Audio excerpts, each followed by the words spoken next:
예. 아까에 이어서 다시 한번 계속 해보겠습니다. 어쨌든 제가 좀 아시겠고 이미 보셨지만 휴대폰을 이용해서 찍다 보니까요. 이제 전체적인 것도 조잡하고요. 또 이 휴대폰이 하여튼 30분을 넘어가면 자동으로 끊어버리고 다음 동영상으로 넘어가더라고요. 그래서 이제 어쨌든 뭐 또 막판에 좀 동영상 화질에 문제가 있는 경우도 있고 해서 제가 25분 정도로 끊습니다. 양해 부탁드리고요. 그럼 다시 한번 설명 한번 해보겠습니다. 말씀드렸다시피 종초는 초막이 활성화되어 있는 그 식초가 종초로서의 역할을 할 수 있는 살아있는 초상균이 있는 식초라는 거예요. 그러니까 그 초상균이 살아있고 활성화되어 있다는 걸 어떻게 알 것이냐. 초막이 있으면 초상균이 증식하고 발효하고 하고 있다는 것을 알 수 있다는 걸 말씀드렸고요. 그리고 그 종초를 넣어주면 아까 말씀드린 것처럼 2개월, 3개월 된 젊은 싱싱한 식초를 넣어주면 초상균이 직접 이식이 되는 거고 1년, 2년 그런 오래된 식초를 이용하시면 초상균은 없지만 공기 중에 있는 초상균들이 내려앉았을 때 바로 어떤 다른 균들과의 세력 다툼 없이 바로 거기서 새끼를 낳고 증식을 하고 발효 활동을 할 수 있는 바로 살 수 있는 그런 집이라 할까요? 어떤 환경을 제공해 주는 역할. 그러니까 그걸 보산이라고 한다고 합니다. 그러니까 오래 묵은 식초를 넣어주면 그 초상균이 잘 살 수 있게 산성 환경으로 만들어주는 보산을 해준다고 그러는 거고요. 2, 3개월을 넘지 않은 그런 싱싱한 식초는 초산균을, 그런 보산도 되지만 그냥 균을 다이렉트로 바로 이식해줘 버리는 그런 거고요. 일단은 종초라는 게 그렇고요. 그래서 아까 초산균이 살아있다는 것을 증명할 수 있는 게 초막이라고 그랬잖아요. 그리고 그 초막에 초산균들이 붙어서 증식, 발효 활동을 하고 있다고 그랬으니까요. 그래서 제 경우에도 그런 내용을 아시거나 그런 내용을 이미 아셔서 종초를 주문하시면서 초막을 좀 같이 넣어달라고 하시는 분들이 계시면 초막도 좀 넣어드립니다. 그리고 또 이제 이런 과정들을 설명해 드리면서 이해가 되셔서 초막을 조금이라도 받아보시겠다고 하시는 분은 마찬가지로 그 종초에 초막을 넣어서 보내드립니다.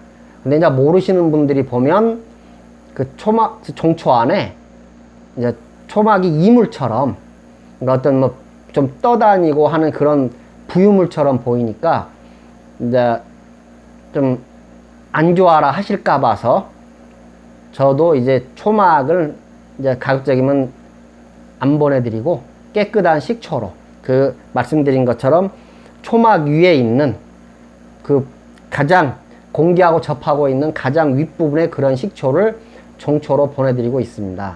어쨌든 종초의 역할이라는 건 그런 거고요.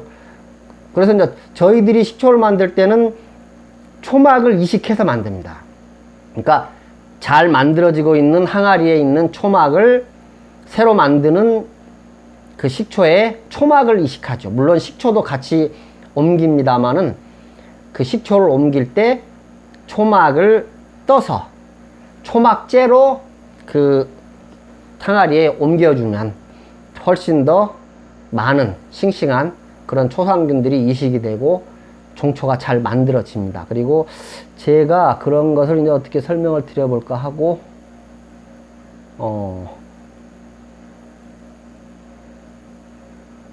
그리고 그 종초의 역할이랄까요? 그 다른 술을 만들 때도 마찬가지고요. 식초를 만들 때도 마찬가지입니다. 왜 종초를 쓰면 좋은가에 대해서 일단은 그 속도입니다. 속도. 전쟁을 할 때 속도전이잖아요. 예상하지 못한 때에 빨리 기습하거나 뭐 속도전으로 나폴레옹이나 뭐 알렉산더 혹은 징기스칸 같은 그런 전쟁의 어떤 신? 하여튼 전쟁의 명수, 고수들은 예상치 못한 곳에서 예상치 못한 시간에 나타나서 속전속결로 전쟁을 끝내는 거죠. 그러니까 미처 준비가 되지 않은 상태, 준비를 못한 상태에 갑자기 나타나서 허를 찌르고 그 속도전으로 이제 전쟁을 승리로 이끄는 거잖아요. 그런 게 하나가 있고, 두 번째는 이제 뭐 보통 그런 전쟁의 신이나 장수가 아니더라도 숫자죠, 숫자. 병력 수가 압도적이면 그냥 이기는 거죠, 뭐 이것저것 따질 거 없이 뭐 인해 전술로 중국 애들이 예전에 뭐 저희 6.25 때 그랬다는 것처럼 그 뭐 100만 대군, 1만 대군 상대가 되겠습니까? 그런 것처럼 압도적인 숫자 그리고 압도적인 속도 때문에 종초를 이용하면은 실패 없이 잘 할 수 있는데요. 말씀드린 것처럼 막걸리 같은 그런 술은 사람도 좋아하지만 균들도 좋아합니다. 그 유익한 균이고 유해한 균이고를 떠나서 그 막걸리가 있으면 그 막걸리는 어떤 류의 균들도 다 좋아합니다. 그러다 보니까 그 저희한테 유익한, 그리고 우리가 가장 그 이식되고 접종되길 바라는 초산균도 오고요. 그 외에 다른 유해한 균들도 공기 중에서 내려올 수가 있죠. 근데 이 술만 가지고 다툰다면, 운이 나쁘면 그 종초 없이 식초를 만드는 경우에 초산균이 먼저 새를 불리고 속도전으로, 내지는 초산균 수가 많아서 빨리 이 술을 식초로 만든다면 문제가 되지 않겠지만, 되려 거꾸로 다른 유해균이 더 빨리 내려앉고 더 숫자가 많다면 그건 식초가 아닌 다른 이상 발효가 되거나 결국엔 부패가 되겠죠. 그러니까 얼마나 빨리 그 식초를 소위 점령하느냐, 그리고 얼마나, 그러자면 아주 많은 수, 다른 균들에 비해서 압도적인 수의 그런 균들이 있어야겠잖아요. 그러니까 그런 걸 한 번에 해결할 수 있는 것이 종초를 바로 부어버리는 거죠. 그러면 뭐 종초를 부어버리면 그 뭐 내려앉고 자시고 할 것도 없이 바로 식초가 들어가니까 압도적인 속도에 그 안에 균들이 있는 거니까 압도적인 숫자에 그냥 식초가 안 될 수가 없죠. 몇 가지 아주 예외적인, 우리가 예상하지 못한 그런 돌발적인, 말씀드린 것처럼 뭐 용기의 오염이라거나 그 사용하신 막걸리 자체의 어떤 불량, 그런 뭐 아주 예외적이고 우리가 예상할 수 없는 그런 변수가 아니라면 큰 문제 없이 식초로 잘 될 수 있는 겁니다. 종초를 이용하면. 그런 이유로 종초를 이용하는 거니까요. 뭐 한번 식초를 제대로 만들어 보시고 쉽고 편하게, 그리고 많은 양을 만들어서 이웃이나 뭐 가족분들하고 친지분들하고 나눠 드시고 싶으신 분들은 종초를 이용해서 한번 만들어 보시는 것도 방법이겠습니다. 그런 이유로 이제 종초를 이용한다는 거고요. 제가 설명을 잘 드렸는지 또 빠뜨린 건 없는지 저도 좀 그런데, 어쨌든 종초는 초산균이 많은 식초가 종초고요. 그 초산균이 많다는 건 초막이 활성화되고 초막이 잘 돼 있는 것, 초막이 있는 걸로 그 초산균이 있다 없다, 혹은 초산균의 활동이 왕성하다 안 왕성하다를 초막의 상태로 알 수 있는 거고요. 그런 종초로 이용할 수 있는 것은, 가장 좋은 종초는 2개월 내지 3개월 넘지 않은 간 만들어진 식초가 가장 좋은 종초고요. 1년, 2년, 3년 묵은 그런 묵은 숙성된 식초도 종초로 이용할 수는 있겠지만, 그 싱싱한 식초들은 바로 균을, 그 안에 있는 균을 바로 접종해 준 거에 반해 오래 묵은 식초들은 균은 없고 그냥 그 술 안의 환경을 초산균들이 내려앉아서 잘 식초를 만들 수 있는 그런 환경을 조성해주는 산성적인 환경을 어떤 보완해준다, 산을 보완해준다, 이제 그런 개념 정도로 이해하시면 되겠습니다. 그럼 이제 그거 이제 간단한 거니까요. 방금 말씀드린 것처럼 종초를 부어줌으로써 압도적인 이제 속도 그리고 이제 압도적인 숫자로 쉽고 편하게 식초를 만들 수 있는 거고요. 제가 어쩌면 이렇게 설명드리고 이제 식초를 그냥 이렇게 만드시면 된다고 해도 되는데, 많은 분들이 저도 예전에 이제 교육을 다녀보고 교육을 받아보고 하면 많은 분들이 눈에 보이는 거, 그리고 실제 내가 한번 만져보고 이제 실제 눈으로 볼 수 있는 그런 것들을 많이 원하시고 이제 좋아라 하시지요. 그래서 저도 이제 지금은 그 식초 만드는 거 간단하게 뭐 사실은 말씀만 드리고 말로만 설명드려도 되는 부분이지만, 어쨌든 이제 처음 이 제 동영상 같은 걸 보시거나 그런 식초 만드는 걸 본 적이 없으신 분들을 한번 배려해서요, 제가 한번 뭐 다 알 수 있고 뭐 크게 어려운 거 아닌데 식초 만드는 법을 한번, 종초를 이용해서 만드는 법을 한번 알려드려 보겠습니다. 그리고 그에 따른 이제 부수적인 설명은 또 다음 편에서 그 너무 긴 거 안 좋아하시잖아요. 말 많은 것도 안 좋아하시고요. 죄송합니다. 근데 저는 또 많이 알려드리고 싶고 또 말이 많은 편이기도 하고요. 그런 부분에서는 좀 서로 양해를 좀, 이게 한 병 기준으로 했을 때 저는 많은 분들이 식초를 무얼로 만들면 좋습니까 하고 물으시는데요. 저는 그때 뭐 항아리가 좋나요, 유리병이 좋나요, 플라스틱병이 좋나요 물으시는 분들 많습니다. 근데 저는 그때마다 말씀드리는 게, 이런 과일주 담그는 유리병이 가장 좋습니다. 이제 물론 실력이 쌓이시고 이제 나중에 더 이제 뭐랄까요, 조금의 어떤 경지가 되시면 항아리를 이용하시든 뭐 유리병을 이용하시든 그건 이제 그때 기호에 따라서 선택하시면 되지만, 처음 식초를 만드실 때는 이런 유리병, 이건 10리터짜리입니다. 제 기억이 맞다면. 요즘엔 제가 유리병으로 안 만드니까요. 저는 이제 큰 항아리로만 만드니까, 이거 예전에 제가 이제 식초 배우고 연습하면서 썼던 그런 것들인데요. 발효액도 만들고요. 네. 이제 지금 식초를 만들지 않기 때문에 얼마 전까지 발효액 좀 담아뒀었던 건데, 제가 이거 보여드리려고 한번 씻어가지고, 이 식초를 이용하시면 이 유리병을 이용하시면 좋은 게 뭐냐면요. 일단은 열탕 소독이 쉽습니다. 소독이. 이 유리병은, 소독이 쉬운데 열탕 소독하는 걸 한번 알려드려 볼까요?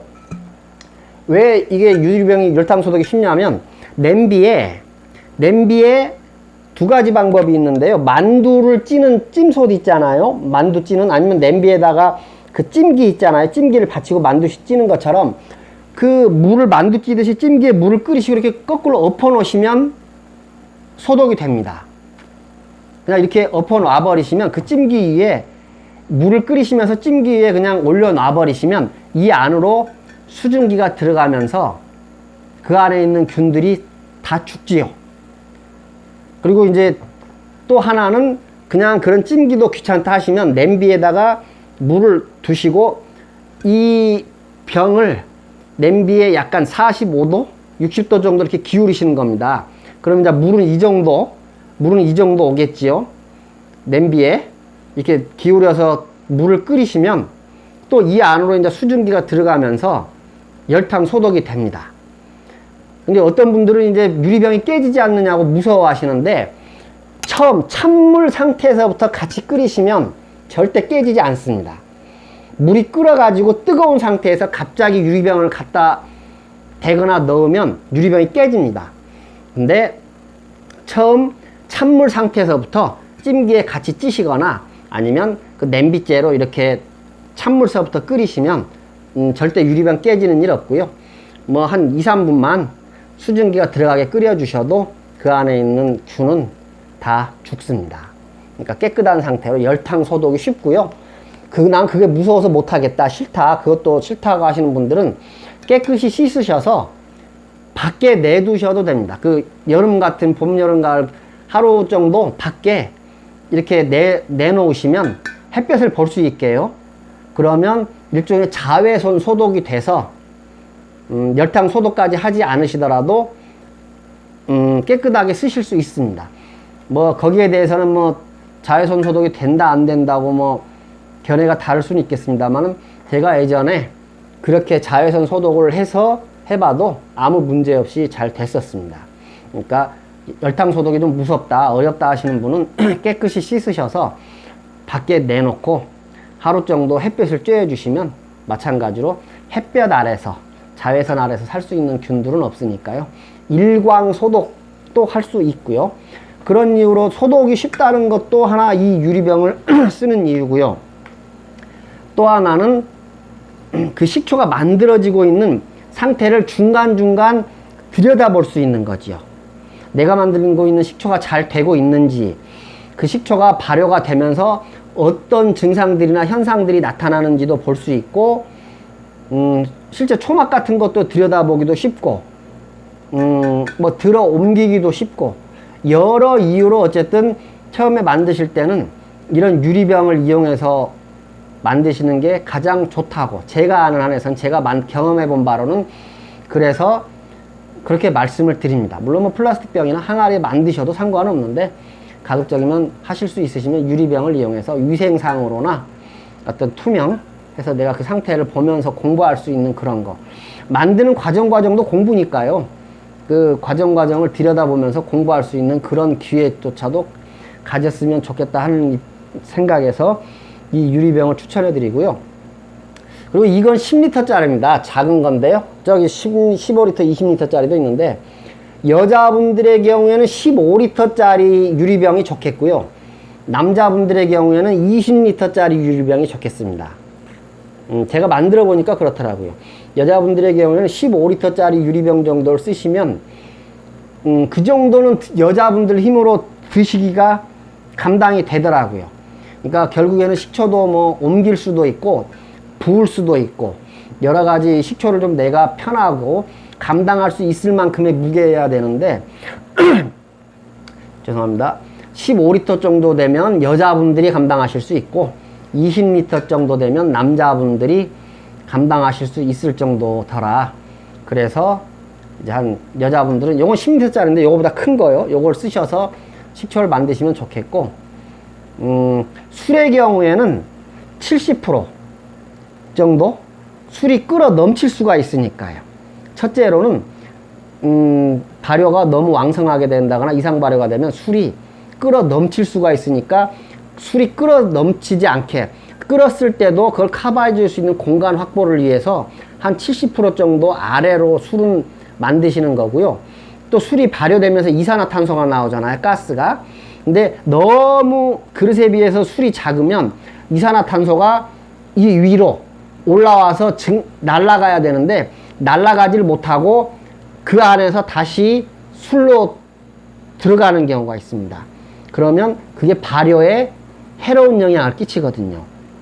그러니까 자기가 만든 그 알코올 발효를 하면서 만들어진 이산화탄소는 밖으로 배출이 돼야 되는데 술이 너무 작으면, 술이 너무 아래에 있고 용기가 크면 그 이산화탄소가 밖으로 배출되지 못하고 다시 효모균으로 가서 그 효모균들이 발효 활동을 하는데 나쁜 영향을 끼칩니다. 그런 이유로 술은 70%를 넘지 않게끔 만드는 게 상식인데요. 식초 경우에는 그런 이산화탄소 걱정 안 하셔도 되고, 식초는 이제 발효가 되면서 주로 열이 납니다. 열. 그러니까 용기가 좀, 용기에 비해서 식초 양이 작아도 상관없고요. 또 용기에 비해서 식초 양이 뭐 목까지 80%, 90%까지 가득 차도 상관없고요. 그러니까 술보다는 식초가 용기 어떤 선정하고 선택하는 데 있어서는 좀 그 선택의 폭이 넓고요. 그 이제 쓰기도 편합니다. 그러면 이제 간단하게 그러니까 제가 이제 이게 종초인데요. 이제 그 거기에는 어떻게 보일지 모르겠습니다만은 이 종초는 약간 색이 노랗거나 까맣지 않습니다. 왜냐하면 아까 말씀드린 것처럼 이 종초는 2개월, 3개월을 넘지 않은 초상균들이 많이 살아있는 식초입니다. 그러다 보니까 식초 색이 뭐 보통 현미 식초는 아주 까만 편이죠. 그리고 백미로 만든 식초도 오래 두면 갈색, 깨끗한 갈색이 되는데 이건 그 상태는 아닙니다. 말씀드린 것처럼 초상균이 살아있고 발효된 지 얼마 안 되는 그런 싱싱한 식초기 때문에 그런 거고요. 뭐 쉽습니다. 근데 아이고 제가 안 보일까요? 그 용기를 준비하셨으면 그 용기에 식초, 종초를 붓습니다. 뭐 이런 것까지 보여드리기가 좀 그렇긴 한데요. 좀 우습습니다만은, 아이고, 이것도 시간이 걸리고요. 좀 옮기면서 할까요?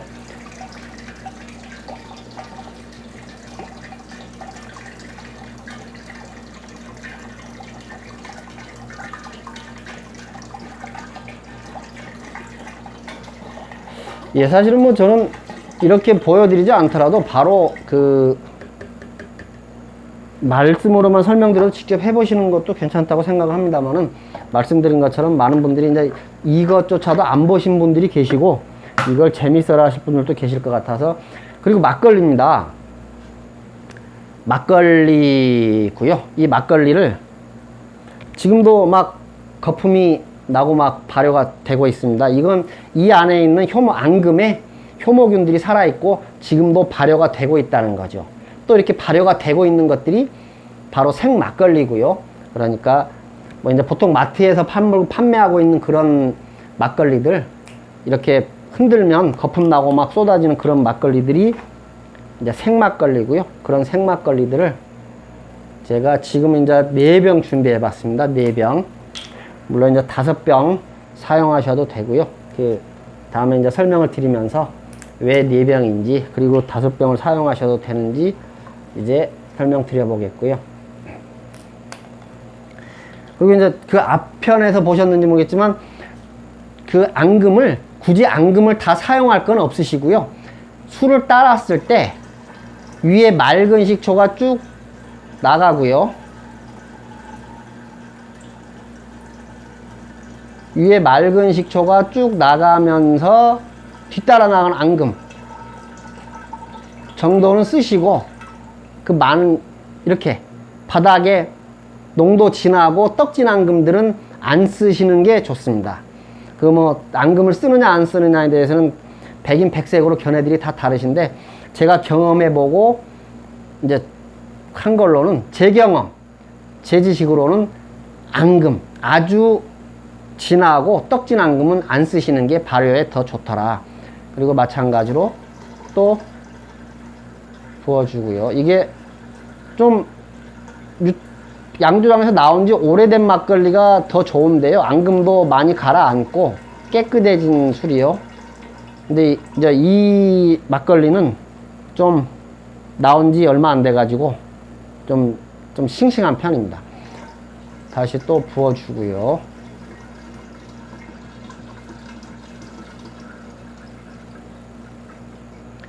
바닥에 떡진 앙금, 진한 앙금은 안 쓰셔도 되고요. 이 술을 따라 들어가는 앙금들이 있으니까요.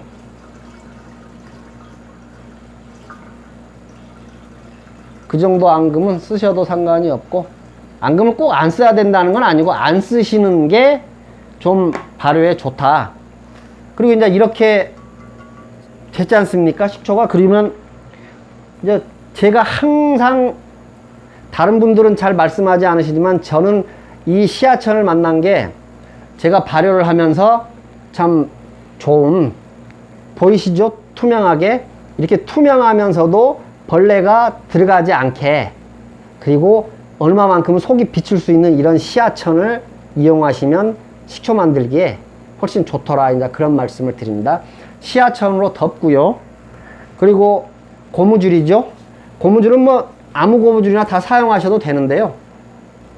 제가 이제 주로 사용하는 고무줄은 그 천원마트나 어디 뭐 그릇 백화점 같은 데 가면 이렇게 팬티 고무줄 같은 이런 고무줄을 1,000원씩 팔더라고요. 길이도 넉넉하고요. 또 이제 쓰기에도 편해서 저는 이제 요즘에는 이런 팬티 고무줄 같이 생긴 이런 고무줄을 사용해서 만들고 있습니다. 혹시 끊어지지 않고요. 고무로 만든 것은 어쩌다 보면 이제 삭아서 끊어지기도 하는데, 이런 것은 이제 늘어날 망정 삭아서 끊어지는 일은 없으니까 뭐 쓰기에 좋더라고요. 한번 말씀드려 봤고요. 예, 뭐 만드는 건 간단하죠. 종초하고 막걸리하고 이렇게 섞어주시고 이제 기다리는 겁니다. 이제 이 상태에서 따뜻한 이제 식초가 만들어지게 적당한 온도 30도가 되면 좋고, 아니면 그냥 뭐 25도도 괜찮고요. 이제 대신 조금 발효가 더디지요. 발효가 더디지만 25도도 괜찮고, 뭐 23도, 4도 하여튼 맞춰줄 수 있는, 따뜻하게 할 수 있는 여력이 되는 한에서 따뜻하게 해주시면 식초가 됩니다. 그리고 시간이 조금 됐으니까요, 다시 이 만드는 걸 보여드렸으니까 이게 이제 만들어지는 원리, 어떤 이제 그런 요 만드는 거에 대한 부수적인 설명은 다음 편에서 다시 한번 설명을 드리겠습니다. 그러면 다시 또 좀 조잡하고 창피합니다만 또 제가 끌어갑니다.